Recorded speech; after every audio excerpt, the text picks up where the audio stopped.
Guys हमने last video में जब हमने प्रोटेक्टेड एरिया नेटवर्क स्टार्ट किए थे, हमने आईयूसीएन के बारे में पढ़ा था उस वीडियो में। और इस वीडियो में हमने कहा था कि हम करेंगे नेशनल पार्क स्टार्ट। तो आज हम नेशनल पार्क स्टार्ट करने जा रहे हैं। एक छोटा सा रिकैप कि आईयूसीएन में हमने कैटेगरीज पढ़ी थी प्रोटेक्टेड एरियाज़ की। उनमें सबसे पहले हमने पढ़ा था strict nature reserves, wilderness areas. फिर कैटेगरी 2 में आते थे national parks, category 3 natural monuments और features, category 4 wildlife sanctuaries, category 5 में आते थे बायोस्फीयर रिजर्व्स और कंजर्वेशन रिजर्व्स, कैटेगरी 6 में आते थे कम्युनिटी रिजर्व्स। आज हम नेशनल पार्क्स पढ़ने जा रहे हैं जो कि कैटेगरी 2 में आते हैं आईयूसीएन के प्रोटेक्टेड एरियाज में। इंडिया में बड़े सारे प्रोटेक्टेड एरियाज हैं, नेशनल पार्क्स हैं। इनमें से नेशनल पार्क है, वाइल्ड लाइफ सेंचुरीज हैं, बायोस्फीयर रिजर्व्स हैं, conservation reserves and community reserves हैं। इसके अलावा भी tiger reserves, elephant reserves, Ramsar sites, ये सब प्रोटेक्टेड एरियाज में आते हैं। जहाँ पे भी हम कंजर्वेशन कर रहे हैं प्रोटेक्टेड एरियाज हैं। तो नेशनल पार्क्स जो हैं ये आईयूसीएन की कैटेगरी 2 में आते हैं। और जो नेशनल पार्क है इनको स्टेट भी डिक्लेयर कर सकती है और सेंटर भी नेशनल पार्क डिक्लेयर कर सकता है। अगर स्टेट डिक्लेयर करती है तो इनिशियल नोटिस और फाइनल नोटिस देना पड़ता है और उसके बाद ये डिक्लेयर होता है एज अ नेशनल पार्क। और ये कहाँ पे दिया गया है? ये वाइल्ड लाइफ प्रोटेक्शन एक्ट 1972 में दिया गया है। और नेशनल पार्क जो होते हैं ये out of these most restricted होते हैं। इससे कम होती हैं वाइल्ड लाइफ सेंचुरीज, उससे कम होते हैं बायोस्फीयर रिजर्व्स, कंजर्वेशन रिजर्व्स, और उससे कम होते हैं कम्युनिटी रिजर्व्स। नेशनल पार्क की जो बाउंड्रीज होती हैं ये फिक्स्ड बाउंड्रीज होती हैं, डिफाइंड प्रॉपर इसका एरिया होता है और फिक्स्ड बाउंड्रीज होती हैं। और अगर इसके बाउंड्रीज को ऑल्टर करना हो तो ये अथॉरिटी किसी के पास नहीं होती। इसके लिए अप्रूवल चाहिए होता है सिर्फ national board for wild life का। अगर वो अप्रूव करेंगे तब ही इसकी बाउंड्रीज को ऑल्टर किया जा सकता है, नेशनल पार्क और वाइल्ड लाइफ सेंचुरीज की बाउंड्रीज को। जो national board for wild life है इसके 47 मेंबर्स हैं और इसका चेयरमैन प्राइम मिनिस्टर होता है, कि मोदी जी हैं। तो अभी तक हमने पढ़ा नेशनल पार्क जो है वो मोस्ट रिस्ट्रिक्टेड होते हैं, इनका एरिया और बाउंड्रीज प्रॉपर्ली डिफाइंड और फिक्स्ड होती हैं। इसमें नो ह्यूमन एक्टिविटीज अलाउड, कोई भी ह्यूमन एक्टिविटीज के अंदर अलाउड नहीं होती। Grazing of lively stocks is not permitted, मतलब बहुत टॉप लेवल की रिस्ट्रिक्शन है, जैसे कि हमने पढ़ा सबसे ज्यादा नेशनल पार्क्स में हमारी कंट्री में।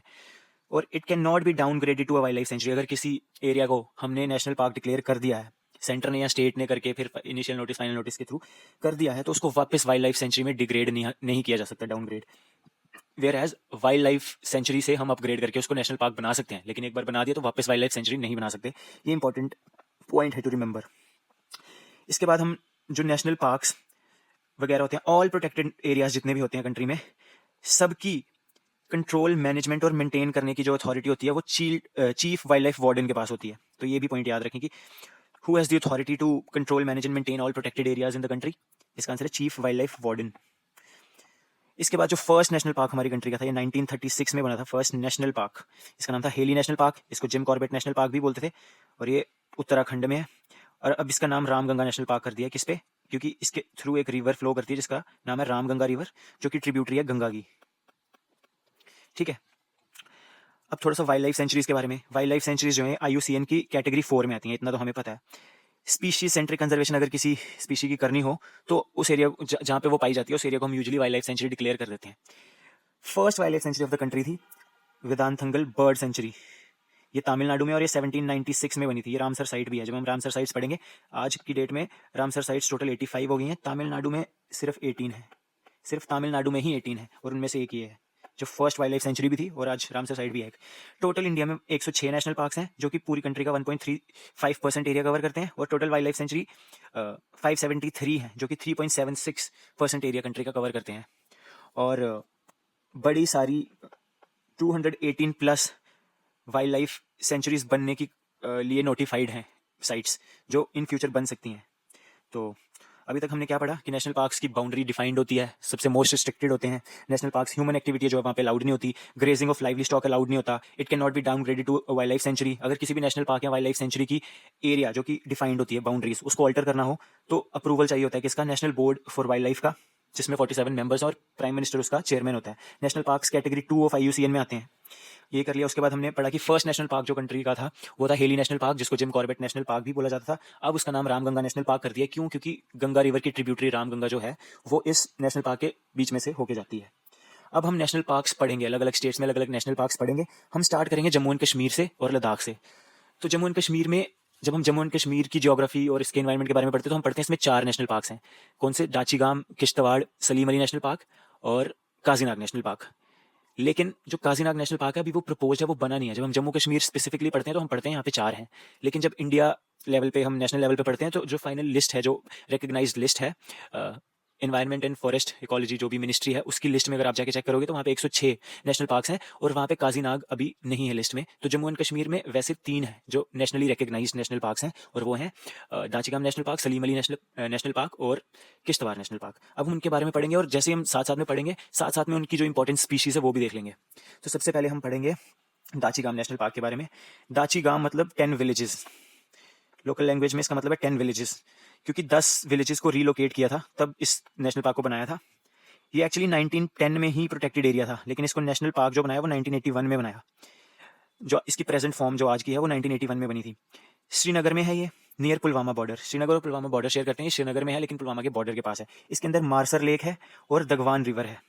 जब भी हम किसी भी नेशनल पार्क के बारे में पढ़ते हैं तो उसमें अगर कोई रिवर आ रही है तो उसको हमें ध्यान से देख लेना है, क्योंकि पीएससी में या यूपीएससी में या स्टेट पीएससीज में यूजुअली ये क्वेश्चन बन सकता है। यहाँ पे भी बन सकता है, क्योंकि जेकेएसएसबी में भी बन सकता है, क्योंकि आजकल ये मुश्किल क्वेश्चन पूछ रहे हैं। तो रिवर्स का ध्यान रखने की कौन सी रिवर कौन से उसमें थी। यूपीएससी और पीएससी में यूजुअली मैच द कॉलम करके आ जाता है क्वेश्चन। नेशनल पार्क्स की लिस्ट एक साइड लिख देंगे, दूसरी लिस्ट एक साइड लिख देंगे रिवर्स की, और बोलेंगे मैच करोगी कौन सी रिवर कौन से नेशनल पार्क में। ऐसे क्वेश्चन बन सकते हैं। और सबसे इंपॉर्टेंट पॉइंट जो इस नेशनल पार्क का है कि इसमें हंगुल डियर पाया जाता है, जो हमारा स्टेट एनिमल है। इसका जो साइंटिफिक नेम है वो है सेरेवस इलेफिस हंगुल, और जो प्रोजेक्ट हंगुल है वो 1970 में स्टार्ट किया गया था। तो ये बहुत ही इंपॉर्टेंट बन जाता है। और जो हंगुल डियर है इसको कश्मीरी स्टैग भी बोलते हैं। ये IUCN की रेड डेटा बुक में क्रिटिकली इंडेंजर्ड स्पीशी है। अगर आपको याद होगा लास्ट वीडियो में जब हमने IUCN पढ़ा था, हमने क्रिटिकली इंडेंजर्ड स्पीशी किसको बोला था, जिसकी 90% पॉपुलेशन डिक्रीज हो गई है पिछले 10 साल में, या 25% डिक्रीज हो गई है पिछले 3 साल में, या फिर उसका टोटल पॉपुलेशन जो है वो 250 से कम है। तो ऐसी कोई भी स्पीशी हो वो क्रिटिकली इंडेंजर्ड होती है, और हंगुल जो है वो क्रिटिकली इंडेंजर्ड है। तो इसी के साथ हमारा एक national park Dachigam national park cover हो गया। इसको एक बार जल्दी से हम फिर से देख लेंगे कि दाचिगाम मतलब 10 विलेजेस को रिलोकेट करके बनाया था। जो इसकी प्रेजेंट फॉर्म है वो 1981 से है। श्रीनगर जो डिस्ट्रिक्ट है उसमें ये पाया जाता है Dachigam national park. Marsar lake है इसके अंदर और दगवान रिवर है। Critically endangered species hangul deer जो स्टेट एनिमल भी है जेएनके का, उसका scientific name cervus elaphus hangul है, और प्रोजेक्ट उसको कंजर्व करने के लिए स्टार्ट किया गया था 1970 में, प्रोजेक्ट हंगुल, वो भी यहाँ पे पाया जाता है। तो दाचिगाम नेशनल पार्क हो गया। अब हम करेंगे सलीम अली नेशनल पार्क। जो सलीम अली नेशनल पार्क है ये भी श्रीनगर में है, ये 1992 में बना था। सिटी फॉरेस्ट नेशनल पार्क भी इसको बोलते हैं। और ये किनके नाम पे बना था, ये बना था सलीम मोइजुद्दीन अब्दुल अली के नाम पे। सलीम अली नेशनल पार्क, इसको सिटी फॉरेस्ट नेशनल पार्क भी बोलते हैं। ये सलीम अली नाम कहाँ से आया, सलीम मोइजुद्दीन अब्दुल जी के नाम से आया, उनके नाम पे ये बना। ये जो नेशनल पार्क है इसको 1998 से 2001 तक इसमें रॉयल स्प्रिंग गोल्फ कोर्स बनाया गया था फरूख अब्दुल्ला जी के कहने पे। और इसके अंदर जो इंपॉर्टेंट स्पीशी है, इवन दो बहुत इंपॉर्टेंट नहीं है लेकिन स्टिल अगर आपको याद करनी है, एक तो वल्नरेबल स्पीशी है हिमालयन सेरो, जो गोट की तरह दिखती है और इसके छोटे छोटे 2 सींग होते हैं, शॉर्ट हॉर्न्ड गोट लाइक, हिमालयन सेरो। इसको याद रखेंगे हम। तो 2 नेशनल पार्क हमारे हो गए। अगर हम चाहें इसको जल्दी से रिवाइज करना तो हम कर सकते हैं। सबसे पहले दाचिगाम national park. Dachigam national park 1981 में, जो इसकी प्रेजेंट फॉर्म है, श्रीनगर में है। 10 विलेजेस को रिलोकेट करके इसको बनाया गया था। कश्मीरी स्टैग जो हमारा हंगुल डियर है वो इधर पाया जाता है। हंगुल डियर जो है IUCN में क्रिटिकली इंडेंजर्ड उनकी रेड लिस्ट में है, और इसका scientific name cervus elaphus hangul है। इसके अंदर मार्सर लेक है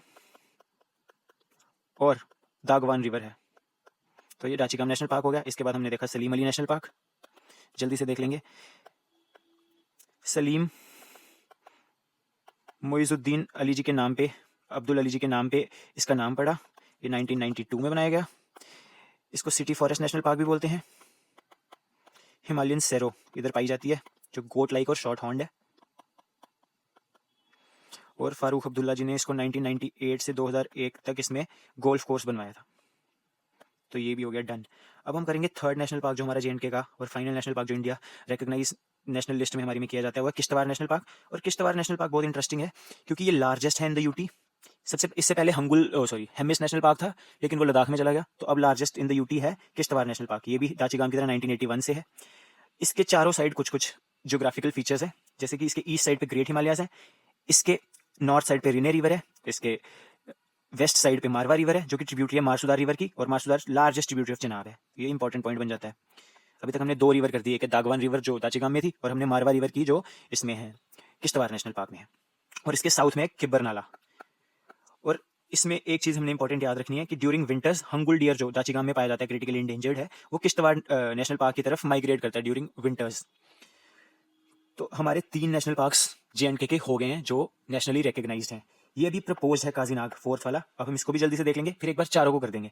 जो काजीनाग नेशनल पार्क है ये नॉर्थ बैंक ऑफ झीलम में है और क्लोज टू एलओसी है, बारामूला डिस्ट्रिक्ट में है, और ये 3 चीजों से मिलकर बना है, 2 wildlife sanctuaries Limber and Lachipora और नागनारी कंजर्वेशन रिजर्व, इन तीनों को मिला के बनाया गया है। और ये कारगिल वॉर के आसपास बनाया गया था, जब कारगिल वॉर हो गई थी उसके बाद बनाया गया था। 1999 में कारगिल वॉर हुई थी, तो ये मतलब 1999 या 2000 में बनाया गया था। काजीनाग नेशनल पार्क जो है इसमें बहुत इंपॉर्टेंट स्पीशी है और ये नियर थ्रेटेंड है। इसका स्टेटस भी याद रखना, मरखोर वाइल्ड गोट, इसको स्क्रू हॉर्न्ड गोट भी बोलते हैं क्योंकि इसके हॉर्न्स आप देखो पूरे स्क्रू की तरह हैं, जैसे स्क्रू होता है वैसे इसके हॉर्न है। और ये जो स्क्रू हॉर्न्ड गोट है मरखोर गोल्ड, ये पाकिस्तान का नेशनल एनिमल है और इसका जो साइंटिफिक नेम है वो है कैपरा फेल्सोनेरी और फैल्कोनेरी, जो भी आप प्रोनाउंस करना चाहें। और ये जो पीर पंजल में जो मरखोर वाइल्ड गोट पाई जाती है ये वर्ल्ड में लार्जेस्ट होती है, तो ये भी एक इंपॉर्टेंट पॉइंट है। तो अभी हमने जो 4 करे, काजीनाग नेशनल पार्क और किश्तवाड़ करा अभी हमने, तो किश्तवाड़ को एक बार फिर से अच्छे से देख लें। 1981 में ये बना, largest in the UT of J है। इसके चारों साइड जियोग्राफिकल फीचर्स है। फर्स्ट है great Himalayas on east, Rinay river on north, Marwah river जो कि मारसुदा रिवर की ट्रिब्यूटरी और मारसुदा फर्दर चिनाब की सबसे बड़ी ट्रिब्यूटरी है, वो वेस्ट में है, और खिब्बर नाला जो है वो साउथ में है। और ड्यूरिंग विंटर्स जो हंगुल डियर है वो जाचीगाम से यहाँ माइग्रेट करता है। तो ये भी हो गया। और काजीनाग को भी एक बार फिर से देख लेंगे कि ये भी नेशनली रिकग्नाइज नहीं है, जो फाइनल 106 की लिस्ट है उसमें इसका नाम नहीं है। और ये नॉर्थ बैंक ऑफ झीलम में है, क्लोज टू एलओसी, बारामूला में है। ये 3 चीजें मिलकर बने, Lachipora wild life sanctuary, Limber wild life sanctuary plus Nagnari conservation reserve, इन तीनों को मिला के बारामूला डिस्ट्रिक्ट में Kazinag national park after Kargil war बनाया गया। इसमें मारखोर वाइल्ड गोट पाई जाती है जिसका साइंटिफिक नेम कैपरा फेल्कोनेरी कैपरा फेल्सोनेरी है। और इसको पीर पंजाल की जो मारखोर वाइल्ड गोट है ये लार्जेस्ट इन द वर्ल्ड है, और इसको स्क्रू हॉर्न गोट भी बोलते हैं, और इसका स्टेटस नियर थ्रेटेंड है। तो बस ये हमें याद रखना था। अब हमारे जे के चारों हो गए हैं। अब हमें लद्दाख में हेमिस नेशनल पार्क करेंगे, जल्दी से करेंगे हेमिस नेशनल पार्क, और उसके बाद इन सबको एक बार फिर से रिवाइज करेंगे। और अगली वीडियो में हम बाकी 2-3 स्टेट्स के नेशनल पार्क एक ही वीडियो में कवर कर देंगे, और 2-4 वीडियो में हम पूरे इंडिया के नेशनल पार्क्स कवर कर देंगे। तो जो हेमिस नेशनल पार्क है ये लार्जेस्ट है in India, largest national park है इन इंडिया, हाईएस्ट ऑल्टीट्यूड पे भी यही है। तो ये बहुत ही इजी है याद रखना कि largest national park in India भी हेमिस नेशनल पार्क है, और हाईएस्ट ऑल्टीट्यूड पे अगर इंडिया में कोई नेशनल पार्क है तो वो भी हेमिस नेशनल पार्क है। ये snow leopard capital of world भी बोला जाता है इसको, क्यों? क्योंकि यहाँ पे highest density of snow leopard मिलती है। अब स्नो लेपर्ड इंपॉर्टेंट हो जाता है, वल्नरेबल है IUCN की उसमें, इसका नाम है पैंथेरा उंचिया, साइंटिफिक नाम जो इसका है वो है पैंथेरा उंचिया। और जो प्रोजेक्ट स्नो लेपर्ड है ये 2009 में लॉन्च हुआ था, लेकिन ये इस नेशनल पार्क में लॉन्च नहीं हुआ था। ये गोविंद पशु विहार नेशनल पार्क जो हम उत्तराखंड में पढ़ेंगे उसमें ये लॉन्च किया था 2009 में, project snow leopard. Hemis national park Ladakh में है, सबसे बड़ा है, सबसे हाईएस्ट है, snow leopard capital of the world है, highest density of snow leopard मिलते हैं। स्नो लेपर्ड जो पैंथेरा उंचिया है और वल्नरेबल है in IUCN। Project snow leopard जो 2009 में लॉन्च किया था गोविंद पशु विहार नेशनल पार्क उत्तराखंड से। और ये भी इंडस रिवर के पास है और near the catchment of Markha river. तो अब हमें याद होना चाहिए कि सबसे पहले हमने किया दागवान रिवर, वो था जाचीगाम नेशनल पार्क में। उसके बाद हमने करा मारवा रिवर, ये था किश्तवाड़ में। और अब हमने करा मारखा रिवर, ये है हेमिस नेशनल पार्क में। तो ये रिवर जरूर याद रखनी है हमें। और जो इंडस रिवर और जंस्कार रिवर जहाँ पे मीट करती हैं वो पॉइंट पार्क की बाउंड्री पे है, तो ये पॉइंट इतना इंपॉर्टेंट नहीं है, बट याद रखें, इसमें कोई वो नहीं है। और हेमिस मोनेस्ट्री जो कि 400 साल पुरानी है, 1630 में बनी थी लामा तागस्तांग के लिए, ये भी इसमें पाई जाती है। और स्टॉक कांगरी पीक, आपने स्टॉक पैलेस के बारे में सुना होगा लद्दाख की हिस्ट्री में, जहाँ पे अभी भी उनकी रॉयल फैमिली रहती है। ये स्टॉक कांगरी पीक भी हेमिस नेशनल पार्क में पाई जाती है। अब मुझे नहीं लगता है कि इसके अलावा कोई भी क्वेश्चन हेमिस नेशनल पार्क या किश्तवाड़ नेशनल पार्क या दाचीगाम नेशनल पार्क या फिर काजीनाग नेशनल पार्क में पूछा जा सकता है आपको। तो ये वीडियो इतनी ही रखते हैं हम, अगली वीडियो में हम 2-3 स्टेट्स के नेशनल पार्क एक ही वीडियो में कवर कर देंगे।